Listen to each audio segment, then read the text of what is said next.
Sí, una vez nos reunimos con alguien que en su momento tenía un cargo importante dentro de la Federación Venezolana de Fútbol, que nos decía, nosotros lo vemos a ustedes como unos simples tuiteros, ¿A qué edad arrancaste a hacer periodismo deportivo? pero sí siento que nos faltó mucha crítica en los momentos claves de la eliminatoria que Fuimos ciegos, ¿no? Con algunas cosas, ¿no? Defendimos hasta lo que en otros lugares pudiese ser indefendible. cuando yo hago esa pregunta, varios de los periodistas locales que estaban allá, los uruguayos, me vieron como de alguna manera feo, ¿no? O sea, así como que, ¿qué está diciendo este si Venezuela está compitiendo? Yo, por ejemplo, en lo particular, tengo mucha envidia sana a lo que hace Ecuador.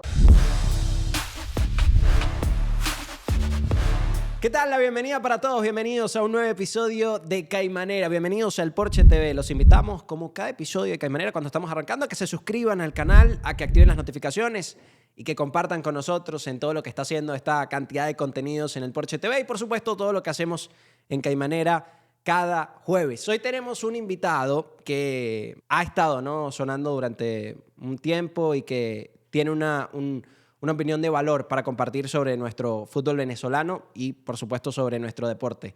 Elías López, hoy en Caimanera. Elías, ¿cómo estás, hermano? Hola, hola Carlos. Bueno, un gusto saludarte a ti y a todos tus seguidores. De verdad que, bueno, para mí es un privilegio estar aquí. Lo conversábamos antes.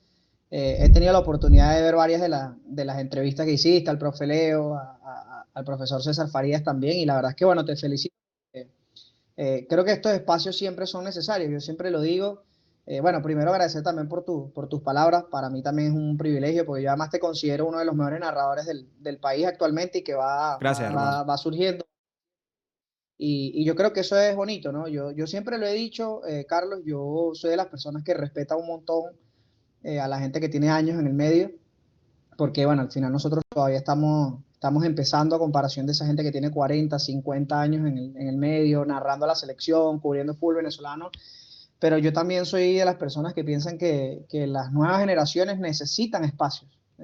Las dos cosas se pueden complementar, porque bueno, hay mucha gente joven que creo que critica demasiado a los que tienen mucha experiencia y viceversa también pasa igual y creo que todos podemos coexistir y de alguna forma nutrirnos unos con otros, ¿no? A mí me agrada mucho cuando veo a una persona experimentada con alguien joven porque siento que una potencia a la otra, ¿no? De una parte a otra.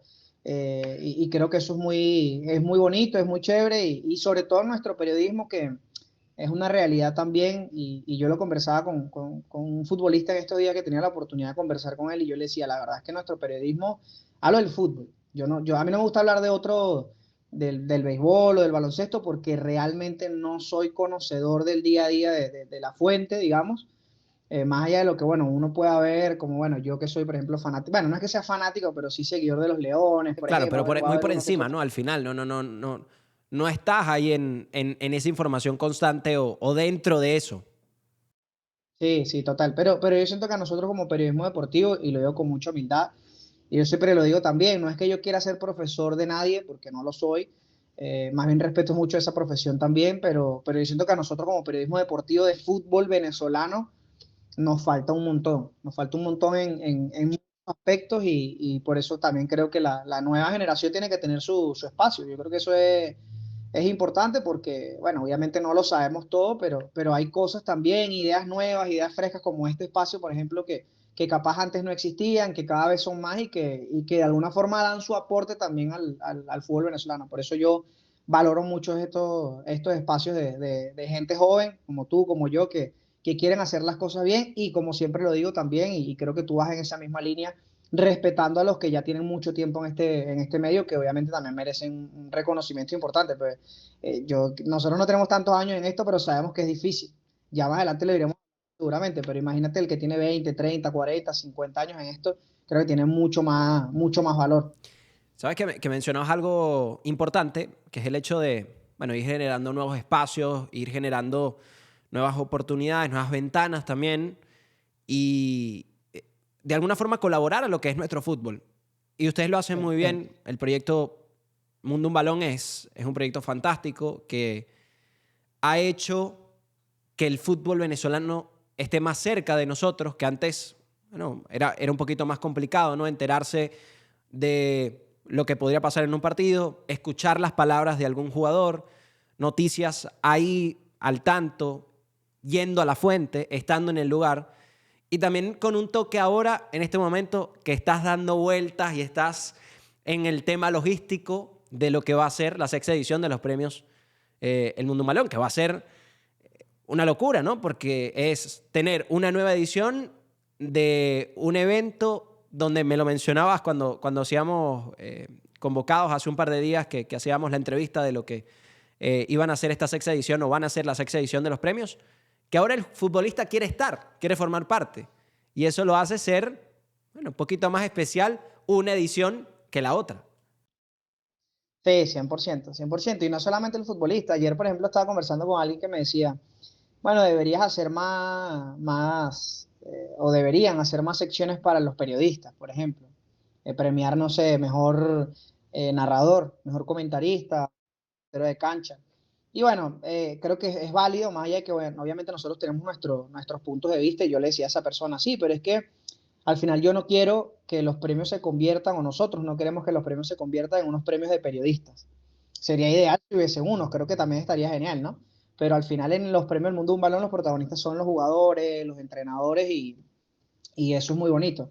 Y yo creo que lo que tiene mucho más valor es que el mundo de un balón tiene 6 años, porque se fundó en 2019, y vamos a nuestra sexta gala. O sea, ¿sabes? Estamos hablando de que capaz hoy se ve más real porque ya el mundo es un balón, no es una página, ¿no? No es una simple página en Instagram, o no son unos tuiteros, como a mí nunca se me va a olvidar que una vez nos reunimos con alguien, una vez nos reunimos con alguien que en su momento tenía un cargo importante dentro de la Federación Venezolana de Fútbol, que hoy no está, que me da mucha risa también eso, que nos decía, nosotros lo vemos a ustedes como unos simples tuiteros, o sea, su voz no tiene la suficiente fuerza para nosotros. Y eso fue justo antes de la segunda edición o la tercera edición de los premios, ¿no? Y mira cómo es la vida. Hoy ya el otro está fuera del camino, y nosotros seguimos. No es que me alegre que él esté fuera, para nada, pero bueno, o sea, ¿sabes? Son las cosas de la vida. Yo no le deseo el mal, pero fíjate, ya los premios van para su sexta edición, que como te digo, yo creo que eso tiene mucho valor porque 6 años consecutivos son muy difíciles. O sea, estamos hablando de que yo creo que eso, no sé ni siquiera si en algún momento realmente pueda dimensionar lo que hemos hecho en 6 años. Y eso conlleva obviamente un montón de logística, como tú le decías. Bueno, hoy, por ejemplo, hace un rato estaba con lo del traje, que a veces parecen cosas sencillas, ¿no? Porque son cosas individuales, no tanto la organización, pero que al final todo eso. Sí, sí, todo va formando parte, un mensaje de un jugador, un mensaje de una invitación, o sea, todas esas cosas van sumándose, y eso es lo que, ese trabajo del día a día de mandar un mensaje aquí, mandar un mensaje allá, son los que en el evento como tal se ven reflejados. Y yo creo que, bueno, hemos hecho muchas cosas, el mundo de un balón no es solamente los premios, pero bueno, yo creo que obviamente los premios son un momento muy importante para nosotros le damos mucho valor, es como nuestro hijo menor, por decirlo de alguna manera, el más consentido, al que más le dedicamos también, y a mí realmente me enorgullece mucho. A veces yo suelo pensar mucho cuando me voy a dormir, y a veces digo, wow, son 6 años ya, y es difícil, y más en Venezuela, más en el fútbol venezolano, que sabemos que no es el béisbol venezolano, por ejemplo. A mí no me gusta hablarlo, pero obviamente el béisbol nos lleva una morena en ese sentido, y de alguna manera nosotros estamos marcando, primero, bueno, estamos dándole nuestro sello, y después lo estamos haciendo sostenido en el tiempo, que es lo que yo creo que tiene mucho más valor realmente. ¿A qué edad arrancaste a hacer periodismo deportivo? Mira, yo empecé como tal, como a los 11 años, 12 años más o menos. Yo recuerdo que arranqué con una página de Facebook, cuando en aquel momento, bueno, todavía se usa Facebook, pero yo, por ejemplo, ya No, yo yo tampoco, no, ya está no, listo, no. ¿no? 40. Sí, ojo, pensé que hay mucha gente, y en otros países, creo que en España, por ejemplo, se usa mucho el Facebook, pero bueno, yo realmente ya no lo uso, pero sí comencé ahí con una página de Facebook. Después comencé también, pues yo he pasado por muchos aspectos del periodismo. Mis papás me compraron una cámara, por ejemplo, y fui fotógrafo de la Academia Euroamericana de Fútbol, y yo tenía como 14 años más o menos. Y bueno, así fui poco a poco. Yo recuerdo, debo tener videos por ahí, están en YouTube. Yo iba a los estadios, hacía reportajes, hacía entrevistas con otra voz completamente diferente a la que tengo hoy en día, o sea, con voz de niño, con bermudas, porque yo me acuerdo que hubo un tiempo, una época de mi vida que yo no Ah, me ponía pantalón. ¿eras amante de Me las gustaba. bermudas? No, si supieras que ya no tanto. Ahora hoy en día más bien me cuesta tener bermuda. Ahorita que fuimos a principios de año a Cartagena, y dijimos, bueno, vamos a llevarnos bermudas porque el calor allá es fuerte y yo lo que tenía eran dos bermudas y, ¿sabes? Una negra y una azul, no, ya no tengo tanto. Antes mi closet era 20 bermudas y un pantalón que, no sé, era el del colegio porque tenía que ir en pantalón obligatoriamente, pero me acuerdo que iba a los estadios con mis medias por encima de los tobillos, con mis bermudas y bueno, recordar eso me parece muy, muy bonito, ¿no? Obviamente comencé a los 12 años, o sea, estamos hablando que tengo como que 12 años más o menos, pero bueno, sí fue años después que comencé a ir al estadio con regularidad. Después llegó El Mundo es un Balón, llegaron otros proyectos antes, pero como tal empecé ya a enamorarme del fútbol venezolano como a eso de los 12 años. Y es muy curioso porque, sabes que normalmente uno le agarra el gusto a un deporte porque su familia viene de ese deporte, ¿no? O sea, si uno tiene un tío jugador, o no sé, hay alguna herencia de ir al estadio, pero es que no, si supieras que en mi caso yo comencé a ir al estadio con mi papá y mi papá comenzó a ir al estadio al mismo tiempo que yo, o sea, no es que él ya venía trayendo una cultura de ir al estadio, de todos los domingos ir a la cancha, ¿no? O sea, fue una cultura que creamos juntos, pero creo que hice clic desde el primer momento en el que fui a un estadio de fútbol, que me acuerdo que fue un partido del Deportivo Petare contra Deportivo Táchira en el Olímpico, que era todo el estadio lleno de fanáticos del Deportivo Táchira. Un amigo de mi papá que es gocho lo invitó y fuimos y claro, ese fue el primer ambiente que vi y ya desde ahí como que, bueno, empecé a ir obviamente a los Juegos del Caracas, que es el equipo grande de aquí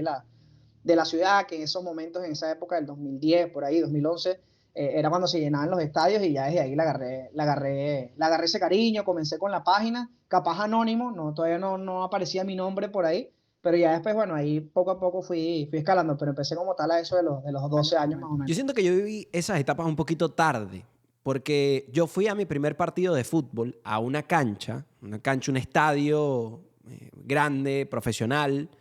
Fui al Cachamay en esa derrota 1-0 de Venezuela contra Paraguay. Error de Vizcarrondo, estaba en el arco Alain Baroja.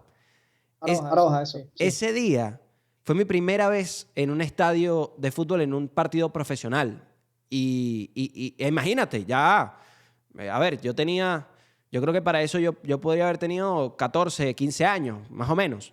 Eh, l- Mira que tú fuiste al estadio o ya hacías coberturas a los 12 años. Yo a esa edad jugaba fútbol, claro, pero me enamoré de la selección del 2011, por ejemplo.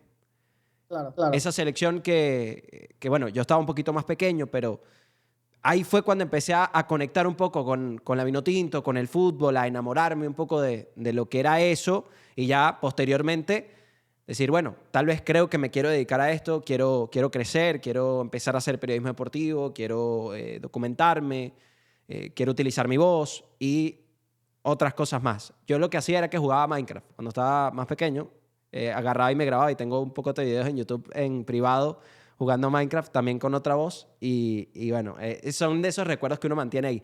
Te iba a mencionar, ¿esa selección de 2011 para ti es la selección más especial que ha tenido Venezuela o ha habido otra? Sí, yo creería que la única que se le puede comparar, pero no es a nivel profesional, es la del Mundial Sub-17, Sub-20 del 2017, que, bueno, fue especial para muchos también, creo que por el tema de la diferencia horaria, ¿no? Que había que pararse a las 4 de la mañana para ver los partidos. Yo recuerdo que muchas veces llegué tarde bueno, ya estaba en el bachillerato en ese momento, en 2017 debía estar como en tercero o cuarto Sí, año de yo me bachillerato más acuerdo o que el menos. partido contra Uruguay fue. A ver, Venezuela estaba como en el tiempo extra, en la prórroga, ya eran como a las 6 de la mañana. Y creo que fue un fin Llegué de tarde al colegio. semana. Creo que ese fue un fin de semana. O no fuimos al colegio ese día. Pero yo me acuerdo que estaba con unos panas que se quedaron en mi casa para ver el partido temprano y yo los desperté a todos.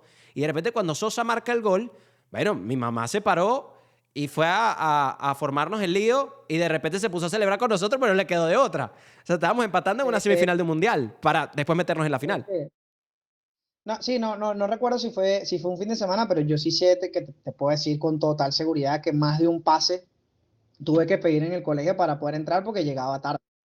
Pues, claro, no es como que yo me iba arreglando en pleno partido para apenas se terminara a salir, no. O sea, yo me siento a ver un partido, me siento a verlo, y más si es de la selección.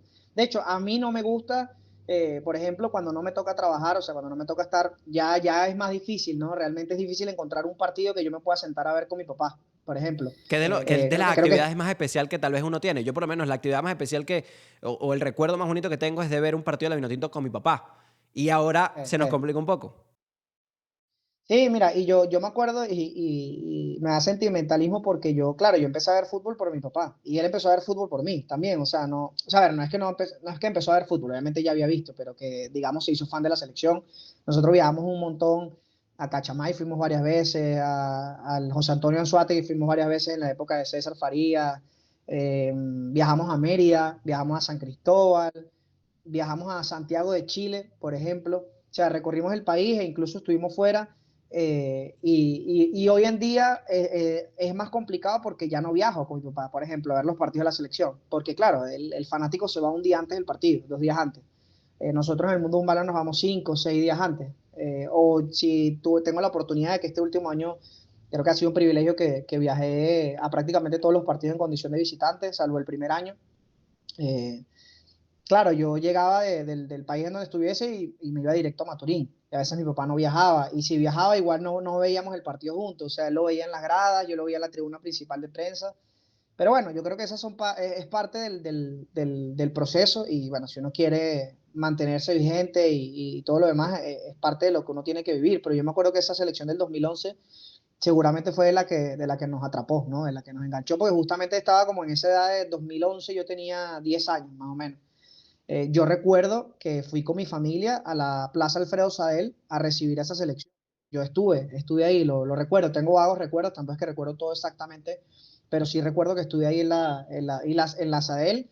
Y bueno, después fue que comenzamos a viajar con la selección y todo eso. Y fue ahí donde uno se empezó como a enamorar de la selección y del fútbol venezolano, porque en ese momento el fútbol venezolano estaba viviendo un buen momento tanto a nivel internacional. Yo recuerdo haber ido a partidos en el Olímpico que Caracas Fútbol Club, por ejemplo, ganaba en Copa Internacional, que hoy en día ya es muy difícil estoy hablando en fase de grupo ahora, que los estadios se llenaban, así fuese un Caracas Llaneros de Guanare, con todo el respeto de Llaneros de Guanare, o no sé, bueno, no, Trujillanos no aplica, pero bueno, capaz con equipos que no tienen tanta afición, No, igual se no, y llenaban. el tema, bueno, pudo haber sido un Caracas Deportivo Anzoátegui en algún momento bueno, es complicado, ¿no? Que Bueno, te bueno, viaje tanta hinchada y de repente el partido estaba completamente full, el Estadio Olímpico.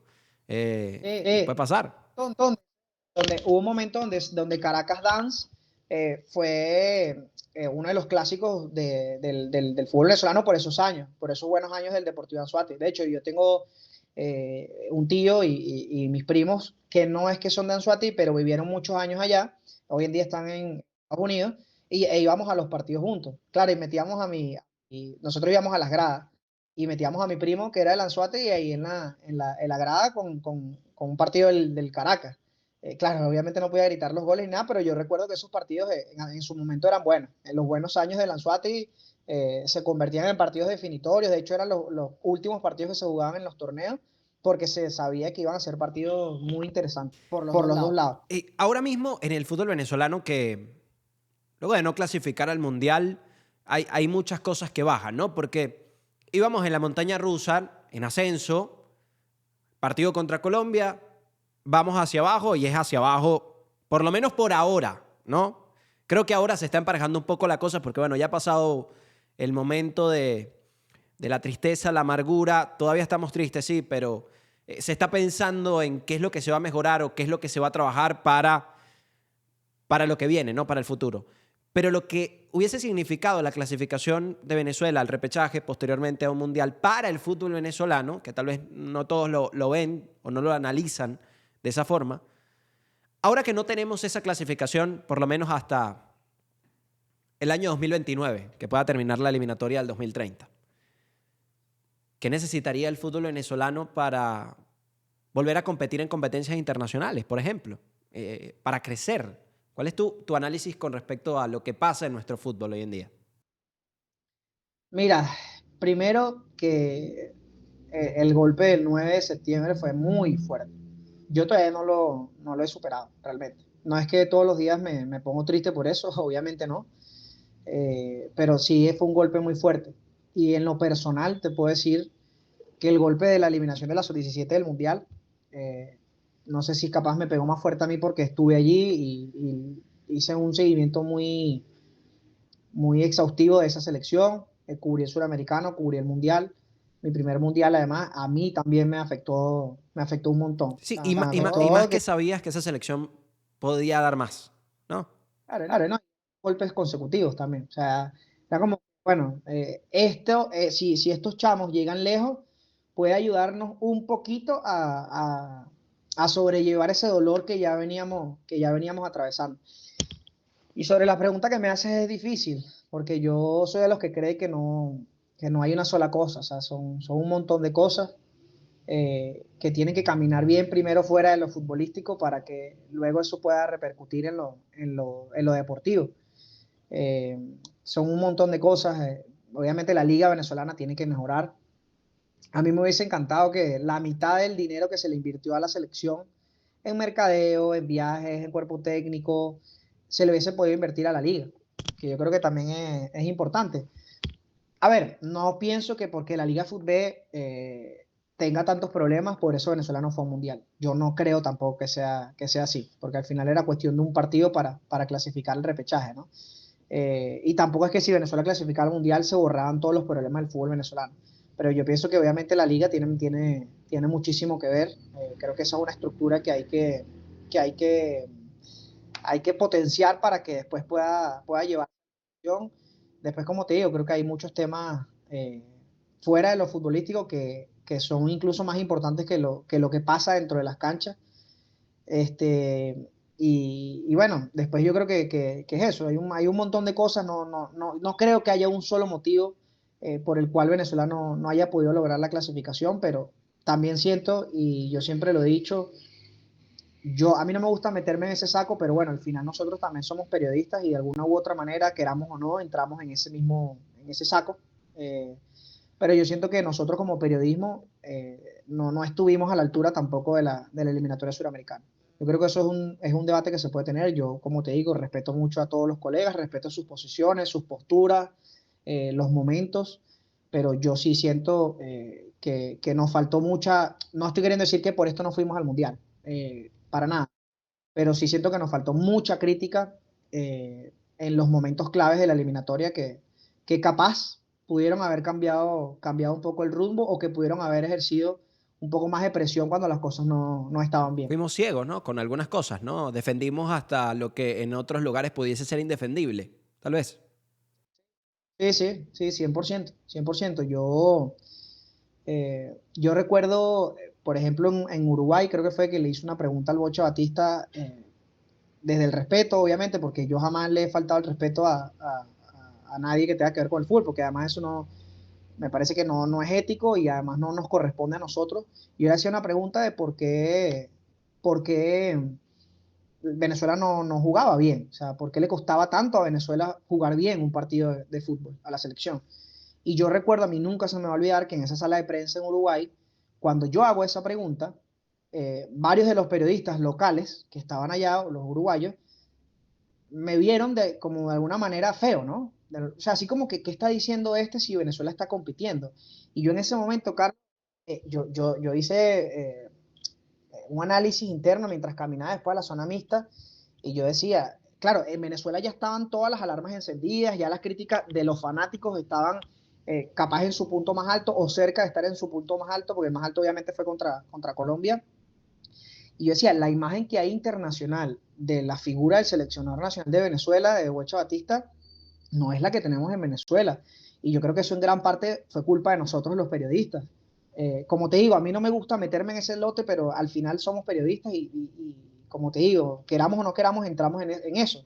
Pero yo decía, se le ha hecho tan poca crítica los que realmente tenemos alguna voz dentro de nuestro país e incluso internacionalmente, porque uno siempre va haciendo contactos internacionales, que yo decía, la imagen que ha generado Bocha Batista internacionalmente no es para nada, o sea, no se compara en lo absoluto con lo que hay dentro de Venezuela. Y yo me sentí como de alguna forma no intimidado, pero sí decía, la gente me ve mal como si yo le estuviera preguntando, ¿sabes? Como si estuviera hablando con el seleccionador nacional de la selección que está de primera en la eliminatoria. Y, y, y en ese momento dije, creo que a nosotros nos ha faltado criticar lo que nosotros mismos estamos haciendo mal. Yo coincido en lo que tú decías. Yo creo que nosotros callamos como periodismo callamos muchas cosas que no debimos callar en su momento. Yo solamente espero que después de esto hayamos aprendido la lección, que la crítica es necesaria para mejorar, en todo sentido. Yo no sé cómo lo manejas tú, pero yo en lo personal, a mí, a ver, no es que me guste que me critiquen, ¿no? Porque si me critican es porque alguna cosa estoy haciendo mal, pero yo no me molesto, siempre y cuando sea desde el respeto y lo hagas en base a mi trabajo, no sé, hice un mal comentario, no te gustó la forma en la que me expresé o no estás de acuerdo con mi opinión. Yo creo que eso es válido. O sea, yo creo que el no estar de acuerdo a veces se ve de una mala manera cuando si tú tienes una opinión y yo tengo otra, eso es normal. O sea, pasa en la vida misma, a ti te pasará con tu familia que tú piensas de una manera y no por eso odias a tu familia, ni le estás ligando mal a tu familia, ni que le vaya mal, ni mucho menos. Sencillamente no están en la misma sintonía, no opinan igual y yo creo que desde esas opiniones divididas uno puede ir creciendo. Yo siempre voy a pensar y espero que nunca deje de pensar de esta manera, que la crítica, como digo otra vez, desde el respeto y desde lo deportivo, nos va a hacer crecer como fútbol. Tal vez el periodismo venezolano tenía que pasar por eso. Tal vez. Para no permitirlo Pues, después. Posiblemente, porque ahora quien esté en la línea técnica de la selección nacional, pues también sabe qué es lo que va a recibir, ¿no? Porque quien tome a la selección pronto, que no sabemos quién será, no sabemos por dónde va ese camino porque hay un hermetismo y un silencio que es complicado, es complejo, y yo comparto también un poco mi hipótesis sobre eso de que posiblemente no sepamos cuál va a ser el entrenador de Venezuela hasta después del Mundial, o puede ser antes, pero no lo sabemos.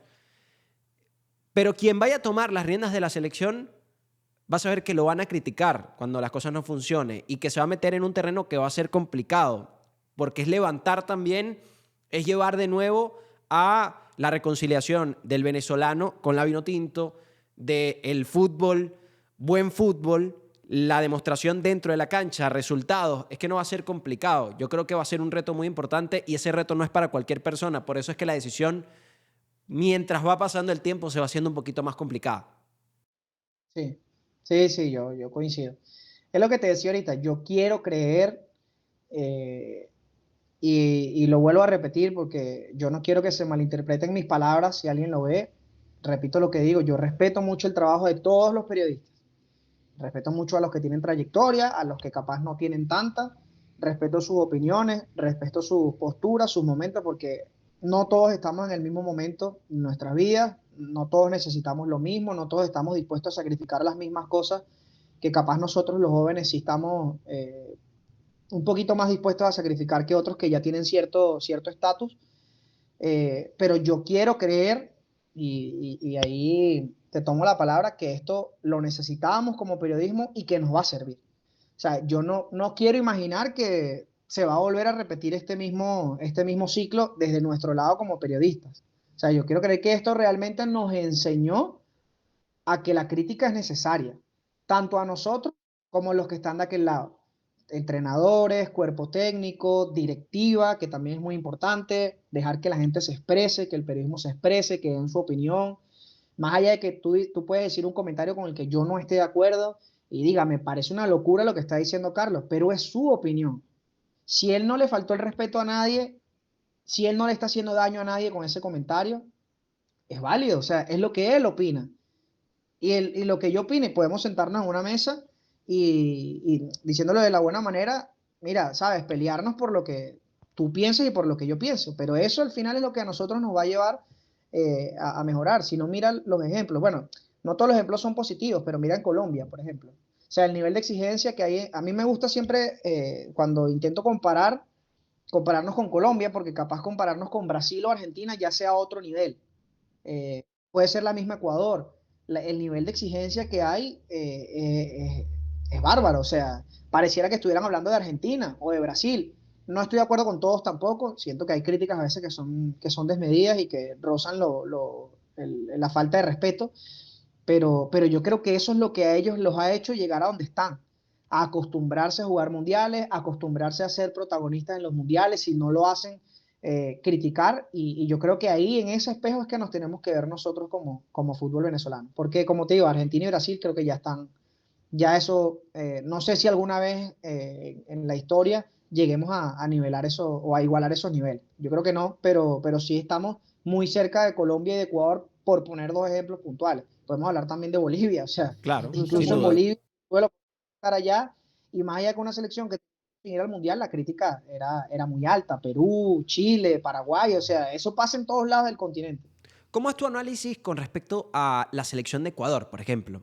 Que es una selección que se ha visto los resultados de lo que en algún momento pudo haber hecho un Antonio Valencia en abrir las puertas de convertirse en una leyenda de un equipo como el Manchester United, de repente ahora que Ecuador tenga a Piero Hincapié y a William Pacho en los mejores equipos del mundo, que de repente tenga a Moisés Caicedo, que es uno de los fichajes más caros en la historia de la Premier League, y que en competencias internacionales tuviste un equipo como Independiente del Valle que tiene una cantera bárbara, extraordinaria, porque te ha dado resultados siendo campeón de Copa Sudamericana, jugadores en el exterior, y que sea una selección que va a estar entre los primeros 4 lugares o hasta en los primeros 3 lugares de una eliminatoria sudamericana.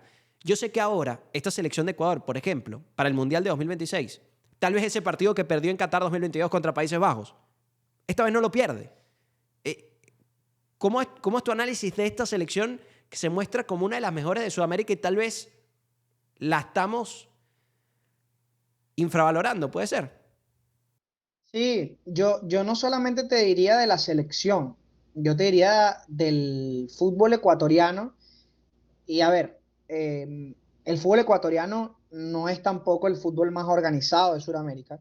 Hay equipos grandes de Ecuador, por ejemplo como Emelec, que están pasando por situaciones económicas graves. Eh, Creo que eso también hay que decirlo, pues no, ningún fútbol es perfecto, ni siquiera el de nosotros. Esos torneos también tienen sus dificultades económicas, políticas, sociales, etcétera, etcétera. Pero fíjate que todos esos jugadores de los que tú has hablado salieron del fútbol ecuatoriano. O sea, es verdad que hoy están en el extranjero, pero hubo un trabajo. Habría que, bueno, analizarlo con detalle y por qué no inspirarse un poco de él, aunque siempre hay diferencias. Ecuador no es lo mismo que Venezuela, no, capaz no tienen los mismos biotipos. Bueno, tienen también un tema de altura que no lo tenemos nosotros en Venezuela, pero yo creo que yo, por ejemplo, en lo particular, tengo mucha envidia sana a lo que hace Ecuador, a nivel de selecciones principalmente. Después lo que hizo Independiente del Valle, que no es un equipo grande de Ecuador, no es Liga de Quito, no es Emelec, eh, pero que hizo un trabajo importantísimo en sus canteras y que hoy ese trabajo que hicieron hace 10 años, 20 años, 15 años, 5 años, les está llevando a tener resultados a nivel internacional con la selección nacional. O sea, yo creo que ahí es donde nos tenemos que fijar, en el sentido de que el primer paso está en las bases. O sea, a ver, obviamente con Mundial nos hubiese ayudado mucho, Carlos. Yo creo que el Mundial nos hubiese ayudado mucho a todos, al fútbol venezolano, a nosotros los periodistas. Hubiésemos tenido muchas más vitrinas, la oportunidad de cubrir una Copa del Mundo. O sea, yo creo que ir a un Mundial es un crecimiento importantísimo, que necesita, que a ver, después tiene que ser sostenido, no es llegar y ya, no, pero es un buen primer paso. Pero más allá de eso, yo creo que el tema de la estructura tiene que ser clave. Por ejemplo, en estos días, Mario Sánchez dio a conocer que se iba a reducir la cantidad de extranjeros. Y yo he dado mi opinión en redes sociales, que me parecía una locura ese cambio. Y hubo mucha gente que no estuvo de acuerdo conmigo, que es lo que te digo, a mí realmente que no estén de acuerdo no me preocupa, porque creo que eso está genial. Pero yo siento que el fútbol venezolano, una de las cosas que, por ejemplo, tiene que corregir es que las normas no se cambien todos los años. O sea, ¿cómo tú haces un análisis de si los 8 extranjeros estuvieron bien o estuvieron mal en una temporada? No, y que también no No, sabemos no, si la temporada que viene el formato sea el mismo. Que eso es otra de las ese cosas es otro. que pasa, ¿no? Con regularidad. Sí, ese es otro tema. Entonces, yo creo que la organización de los clubes, de la Liga Fútbol en general, y la inversión que se haga también, yo creo que a partir de ahí vamos a poder ver una mejoría. No quiero decir que si no se hace eso no se puede ir a un mundial, porque estuvimos a un paso, Carlos. O sea, si se gana el partido contra Colombia, o sencillamente si Bolivia perdía con Brasil en el Alto, o no sumaba de a tres, íbamos a ir al mundial. Pero eso no iba a borrar todos los problemas que nosotros tenemos de base. Entonces, intentar que, bueno, dentro de lo malo, verle lo positivo, a que ese golpe nos lleve a corregir esas cosas que tenemos que corregir como fútbol y escuchar. O sea, en ese sentido vuelvo otra vez a lo mismo. La crítica es necesaria, no todo se está haciendo bien y no siempre tiene que escuchar. A mí me gusta en el mundo de un balón, por ejemplo, ver los comentarios de los premios. Por ponerte un ejemplo, el año pasado hubo mucha gente que se burló por las estatuillas que entregamos. Y uno, no es que digo, no, bueno, sí, no, mi estatuilla, no te metas conmigo. No, o sea, lo analizo y lo veo. Es verdad que la estatuilla está fea, no es del mejor tamaño, no es tan simbólica. Bueno, vamos a corregirlo. De hecho, eso lo vamos a corregir para este año. Entonces, esas son cosas que yo creo que a veces hay que dejar el ego a un lado y escuchar, porque a veces la gente tiene razón, porque la gente, el fanático, el que consume el día a día, los entrenadores, que son los que trabajan, tienen mucha razón en su opinión. Hablando de fútbol y hablando de bases, ¿cuál es el entrenador que más te llama la atención, su metodología de trabajo? Si puede ser sudamericano, mejor lo tienes. ¿Tienes ese nombre? Mira, bueno, yo te diría, porque lo he visto muy de cerca, y yo creo que cuando tú lo presencias desde tan cerca, capaz, bueno, no de adentro, porque no formo parte de la selección, y bueno, ese tema de metodología capaz se aprecia mucho más cuando estás dentro, ¿no? Cuando ves todos los entrenamientos y demás, pero yo me identifico mucho con Vizcarrondo, por ejemplo. No estoy queriendo decir que es el mejor entrenador, ni mucho menos, pero me identifico porque es un entrenador que está comenzando y que siento que, bueno, hace las cosas muy bien, desde los trabajos, desde el manejo de grupo también, y desde la crítica, que yo creo que también es muy importante recibir esas críticas. Sería un ejemplo que te daría, ojo, en el fútbol venezolano también hay muchos entrenadores que respeto mucho. Por ejemplo, más allá de la metodología, lo que ha hecho Noel San Vicente en el fútbol venezolano, yo creo que también es para darle un valor importante, más allá de que solamente ha sido en el fútbol venezolano. Pero bueno, te diría Vizcarrondo porque lo he visto de cerca, ¿no? Capaz no estando ahí, pero sí he escuchado, he conversado con gente que es muy cercana a ese núcleo del cuerpo técnico o de la selección, no, de hecho, no del cuerpo técnico, sino de la selección, jugadores, etcétera. Y yo te diría que ese es un entrenador que me parece que si sigue manejando esa metodología y la va perfeccionando, porque al final todavía es un técnico inexperto, eh, va a poder lograr cosas importantes. Y te pongo el ejemplo de un venezolano que, digamos, es de nuestro fútbol. Y porque lo he visto más de cerca. Qué bueno que Osvaldo Vizcarrondo haya hecho su trabajo y siga haciendo su trabajo y su crecimiento como entrenador y que haya formado parte de, como habíamos arrancado esta conversación, ¿no? De esa selección tan especial que tuvimos y que él haya decidido pues, ser entrenador y ahora ir cumpliendo sus procesos en categorías formativas hasta en algún momento dirigir a la mayor de forma oficial y no de forma interina como ya lo hizo. ¿Sabes qué? Yo quería preguntarte en específico sobre cómo uno a los 23 años, 24 años, 25 años, puede generar credibilidad en el periodismo, en el fútbol, en nuestro entorno. No hay una fórmula, pero no es sencillo. No, no es nada fácil. Yo te lo puedo decir que las personas que son muy cercanas a mí saben lo que yo me esfuerzo, así sea con tonterías, para crear una credibilidad. Porque la credibilidad es muy difícil de construir, muy difícil, pero al mismo tiempo es muy fácil de perder, muy fácil. Tú puedes dar 50 informaciones buenas, pero das una mala y la gente se va a acordar más de la mala que de las 50 buenas. Yo en lo particular, cada información que yo manejo, la consulto una, dos, tres, cuatro, cinco, seis veces si es necesario, las veces que sean necesarias. Como te digo, la gente mis papás, mi novia, mi hermana, que están muy de cerca, saben lo que yo a veces me dedico a una noticia, que capaz, bueno, alguien me puede escribir, no, mira, pasó esto y yo lo publico y ya, no. O sea, yo creo que la credibilidad se construye así, confirmando una, dos, tres, cuatro veces. Y yo siempre que tengo la oportunidad de hablar con alguien que está empezando, le digo que esto no es una carrera de velocidad, ¿no? De quién dio el tubazo, de quién dio la noticia, sino de ir creando esa credibilidad. Y yo creo que es difícil con la edad, es verdad, porque hay mucha gente, Carlos, que yo creo que confunde que, bueno, un periodista tiene credibilidad porque, no sé, tiene 40 años, 50 años. Y yo para nada lo veo así. Conozco muchos periodistas que tienen 50 años y te aseguro que no tienen más credibilidad que uno que pueda tener 25, 26, Totalmente. 27 Pasa años. que, bueno, hay un Eso tabú son. de que ese celofán no se puede romper, por ejemplo. Sí, total, total, pero bueno, yo siento que es algo que es muy difícil, yo creo que hay que tener mucha paciencia, contactos, consultar, crear fuentes también es súper, súper, súper importante.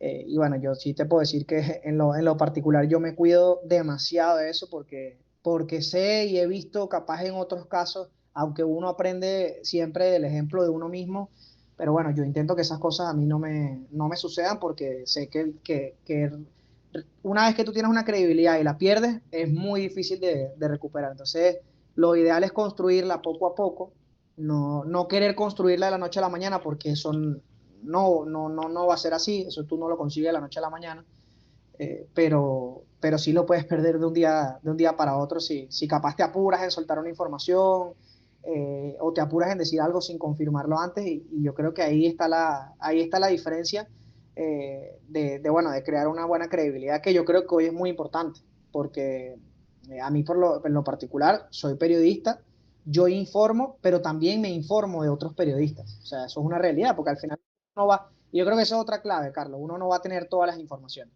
Y tampoco hay que volverse loco por eso. O sea, es por ejemplo el técnico de la selección. Uno, bueno, como periodista hace sus investigaciones y demás, pero no es que, bueno, por yo querer tener la noticia de quién va a ser el seleccionador, voy a soltar algo sin realmente tener las confirmaciones necesarias.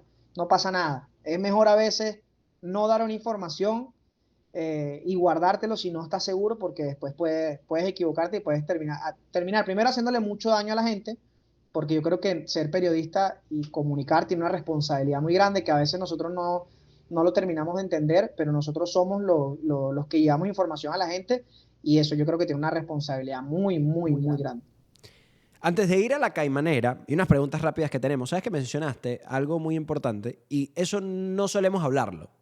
Pero me gustaría que me des tu apreciación al respecto porque yo lo puedo sentir un poquito de alguna forma, tú lo puedes tener de otra. Pero tú mencionaste la figura de tu novia, por ejemplo. Uno que está arrancando, uno, porque sí, bueno, a pesar de que tenemos rato en esto y de repente, bueno, las cosas salen bien y podemos crecer y formamos parte de la historia, ¿no? De nuestro deporte y estamos en los mejores eventos y qué sé yo, cualquier cosa, que ha sido con trabajo, con esfuerzo y con mucho sacrificio, pero ya no están los padres de nosotros tan cerca, ¿no? Y de repente hay una figura, como tu pareja, por ejemplo, que puede decirte, hey, lo estás haciendo bien, sigue así, o mira, creo que pudiste manejar esto de otra forma y te hace poner los pies sobre la tierra. ¿Te pasa eso? Sí, sí, 100%, 100%. Bueno, lo que te digo, por ejemplo, de la información, bueno, a veces capaz ellos no, o ellas no entienden mucho de eso, pero bueno, de alguna forma intenta entenderlo y meterse, involucrarse.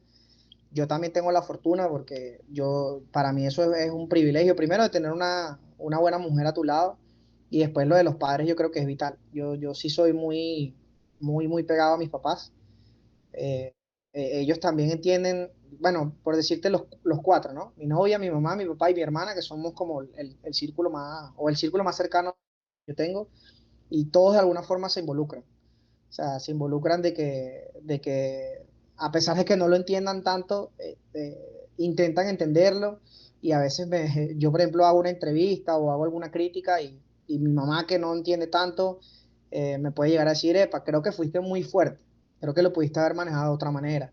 Eh, o mi papá me dice, epa, ¿viste esto que pasó? O, por ejemplo, viste que subiste tantos seguidores, o sea, está muy, muy de cerca. Yo sí soy muy, muy apegado con mi familia y yo creo que eso al final lo llevo de la mano, porque al final te pongo un ejemplo, ahorita que tú tocas el tema de la pareja, eh, a mí me ha pasado muchas veces que, por ejemplo, no sé, salimos de vacaciones o vamos a la playa, estamos en un restaurante y a veces uno agarra el teléfono porque, por ejemplo, le llegó una información que uno considera que es importante o tiene que confirmar y bueno, de alguna forma uno intenta a veces no hacerlo, pero ellas también como que se tienen que adaptar. O ellos hablan en general, que hasta los papás a veces pasa que bueno, suelta el teléfono que estás comiendo. No, no, no. Y escúchame, Y, ¿sabes qué? Nos puede pasar algo a nosotros los que hacemos periodismo deportivo.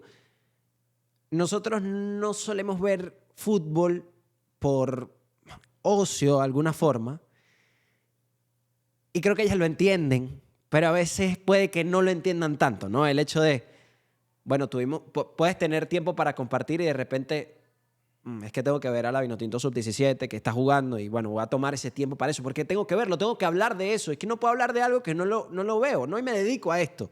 Entonces es diferente a ese personaje, ese hombre normal o promedio que ve un partido de fútbol y de repente se olvidó de la novia y qué sé yo, la dejó por ahí y que haga lo que ella quiera, ¿no? Sí, a veces a mí me dice, va a haber otro partido. De verdad está tan importante ver ese partido o ir a ese partido. Porque claro, a veces se confunde creer bueno, no sé si eso sea una ventaja o no. Yo de verdad que estoy muy feliz con mi trabajo. Yo creo que es una fortuna viajar por trabajo, por ejemplo, y vivir esas experiencias por lo que a uno le gusta, que a veces uno ni siquiera llama trabajo. Pero capaz alguien que trabaja en un horario de oficina, bueno, sabes que su trabajo termina a las 4 de la tarde y ya después te desconectas. A nosotros no nos pasa así. O sea, a nosotros más bien en las noches, por ejemplo, es que más trabajo tenemos porque hay que ver más partidos, porque hay que salir al estadio, o los fines de semana, por ejemplo, que normalmente para una persona que trabaja en una oficina es su momento de desconexión, ahí es donde más bien nosotros más nos desaparecemos, o sea, donde más bien más tenemos que estar. Eh, y eso a nosotros nos pasa un montón. Yo me he perdido cumpleaños, por ejemplo, de mi hermana, hace un par de años no estuve porque tenía que trabajar y estuve todo el día. O en el Día del Padre y cosas así, yo creo que termina pasando, aniversarios, meses. Y bueno, yo creo que es importante que todos lo entiendan porque todos los que están involucrados con uno, porque al final esa es la única manera de crecer, ¿sabes? A veces es muy complicado explicar, bueno, no puedo porque tengo un cumpleaños. Bueno, listo, pierdes la oportunidad y ya está. Y capaz no te vuelve a pasar esa oportunidad por enfrente. Elías, estamos en Caymanera y como siempre nosotros en Caymanera intentamos hacer algo distinto. No podemos jugar pádel esta vez. Espero que me invites a jugar pádel un día de estos. O a jugar fútbol o lo que sea. No podemos hacer deporte, pero bueno, vamos a intentar irnos a recordar un poco rápidamente con algunas preguntas y respuestas rápidas sobre lo que ha sido, bueno, tu experiencia cubriendo fútbol. ¿Cuál fue tu primera cobertura que dijiste, ok, esto es de verdad, esto está pasando? ¿La recuerdas? Mm, mira, recuerdo la final del torneo venezolano 2019, Caracas Estudiantes de Mérida, que fue el partido que se termina definiendo en el Olímpico por penales. Marcó ese día, creo que fue Pulga Gómez o Chiquimesa y Jesús Arrieta. Creo que esa fue la primera buena cobertura que hice. Pero después creo que cuando dije así, wow, de verdad, fue en Bolivia, que fue mi primera cobertura internacional, donde dije, ok, y aquí El alto. es otra cosa, sí, en el Alto además. El primer partido que jugaba en el Alto, o sea, tenía muchos condimentos que lo hacían especial, pero yo creo que ese día dije, wow, aquí, bueno, y eso no fue hace mucho, ¿no? Fue hace un año nada más. Seguramente hubo muchas otras antes, pero esa fue como, wow, aquí estamos en otro, o sea, dimos un paso más arriba. ¿Hubo algún futbolista al que le hiciste algunas preguntas en zona mixta, algún entrenador o alguna figura relacionada al fútbol donde te sentiste intimidado, te sentiste que no te encontrabas, que no te hallabas? ¿Te pasó eso alguna vez? Mira, si supieras que no lo recuerdo, no lo recuerdo. En este momento, capaz esa que te conté del Bocha, no fue que me sentí intimidado por el entrenador, ni mucho menos, pero sí me sorprendió mucho cómo me vieron los demás. Pero de resto sí normalmente no suelo, creo que eso también es un don de manejar los nervios, pero no, creo que no suelo asustarme o intimidarme en momentos así, realmente. Capaz sí, pero no lo recuerdo así de inmediato. ¿Qué entrevista te quita el sueño? Mira, yo creo que cualquiera que sea una Copa del Mundo. Creo que, sabes que cuando fui a Buenos Aires, alguien me preguntaba, no recuerdo quién, y me decía, ¿vas a entrevistar a Venezuela o vas a buscar una entrevista con Messi? Sabes que yo esa pregunta nunca me la hice, ¿sabes? Realmente no, porque para mí nunca pasó por mi cabeza ir a hacer entrevistas en la zona mixta de Argentina, por ejemplo. Capaz, bueno, otro diría, no, yo, o sea, ¿cuándo voy a volver yo a Argentina? Probablemente no dentro de unos buenos años, siendo optimista, pero yo realmente no lo visualizaba así. Pero yo creo que la entrevista que sueño es la entrevista que yo pueda hacer después de una clasificación a un mundial o en, o ya sí, ya clasificados a una Copa del Mundo de mayores. Me Yo creo que pasó, esa sería la... me pasó cuando vino a Argentina a jugar en el Monumental de Maturín, el empate a uno, que es que yo no recuerdo a Messi en ese partido. No lo recuerdo. Yo no estaba pendiente de Messi. Y imagínate en la burbuja en la que estábamos, ¿no? Que tal vez, sí, claro, nos Bueno, sorprendimos porque estaba Messi ahí, ¿no? Y lo vimos 10 segundos. Ok, ahí está Messi. Pero de repente no, es que estamos viendo a la selección nacional. total. Sí, bueno, obviamente si me dices que hay una oportunidad de hacer una entrevista con Messi, por ejemplo, con Cristiano, cualquier leyenda, obviamente sería soñada. Pero si me preguntas a mí, la que yo más sueño es una donde Venezuela esté clasificada a una Copa del Mundo. ¿Qué dato deportivo dominas que muy poca gente sabe? ¿Tienes algún dato? Datos de... ¿Cómo así? Un dato, cualquier dato que tú digas, tal vez esto no lo sabes y lo tienes en la mente. Oye, me mataste aquí. Un dato, sí. No recuerdo así uno ahorita en este momento. Ah, sí, si me das un ejemplo, puede que me... Bueno, qué sé yo, no sé. Por lo menos el milagro de Estambul, no sé, casi nadie puede recordar que Rafa Benítez estuvo por ahí. Me ponchaste. Sí, me lanzaste tres flechas, tres rectas. Bueno, Me quedé frío, vamos a ir con creo que en el... otra. Ajá, ajá. ¿Qué liga te sorprende cada año? ¿Qué liga? Sí.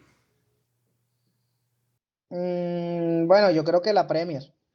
Me sorprende que sea, o sea, se mantenga por tantos años siendo la número uno, sobre todo después de que, bueno, Messi y Cristiano salieron. Me sorprende que se mantenga en tan alto nivel por muchos años, porque cuando tú revisas en la historia, bueno, la Serie A en algún momento fue la número uno, pero, ¿sabes? Han tenido sub y baja, y que la Premier se mantenga tanto tiempo arriba me sorprende. Cuando tengo la oportunidad de verla, me sorprende. Tengo un par más. ¿Qué periodista deportivo admiras? Mira, de admirar, eh, me gusta mucho, yo no soy de las personas que piensan que yo admiro a mis padres, por ejemplo, ¿no? No me gusta hablar de admirar o de idolatrar, pero sí me gusta mucho el trabajo y lo seguí y lo sigo mucho.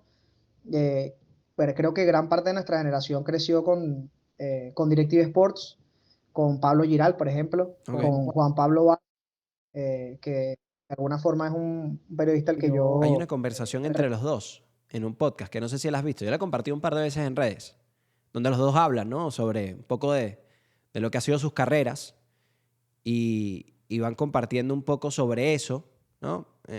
Anécdotas, van compartiendo consejos de los que se darían si pudiese regresar en el tiempo, que es imperdible. Porque, y lo que más dicen, lo que más repiten es disfrutar, que hubiesen eh, querido disfrutar un poco más. Sí, totalmente.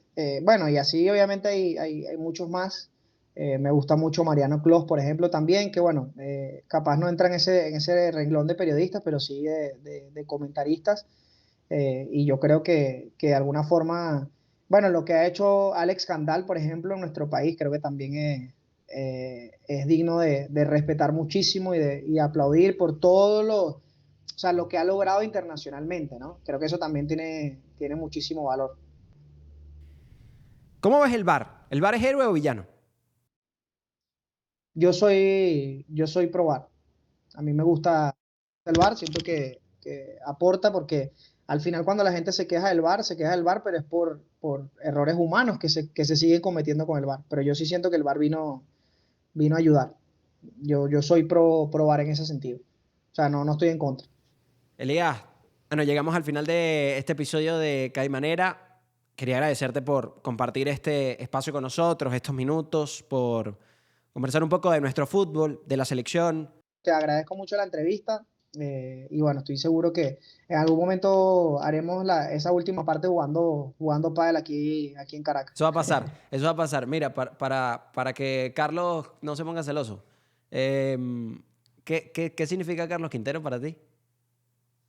Mira, muchísimo, muchísimo, porque yo me acuerdo que lo conocí en el curso, no sé si lo llegaste a escuchar alguna vez, periodismo deportivo integral. Eh, Estaba Catarroque, Max Cordaro y Erasmo Provenza, que estaban los tres en canales, en radios importantes del fútbol nacional, o sí, o del deporte venezolano, y bueno, desde ahí hicimos una conexión increíble que, bueno, va más allá de lo deportivo o de lo laboral. Y bueno, es lo que te digo, o sea, es lo que te decía ahorita, el crecimiento de él es el crecimiento mío, es el crecimiento de Raúl.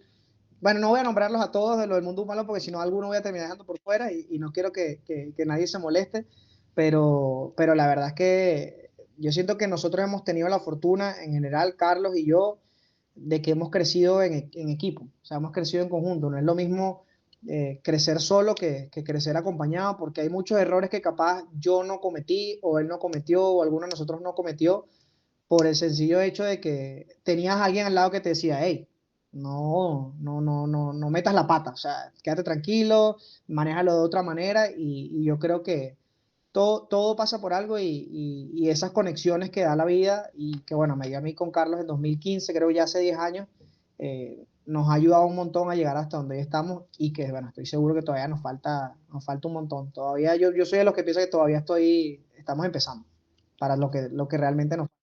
Llevamos un camino largo, pero igual todavía nos falta un montón. Elías, hermano, gracias por estar con nosotros en Caimanera. Gracias a ti, hermano, y bueno, gracias por la oportunidad. Bueno, Elías López en Caimanera con nosotros. Recuerden suscribirse y compartir, por supuesto, este episodio. Activar las notificaciones del Porche TV para que no se pierdan ninguno de los contenidos. Por ahí está Mala Junta, está Lo que nos une. Y, claro, Caimanera todos los jueves. Nos reencontramos en un próximo episodio. Que estén bien. Chao.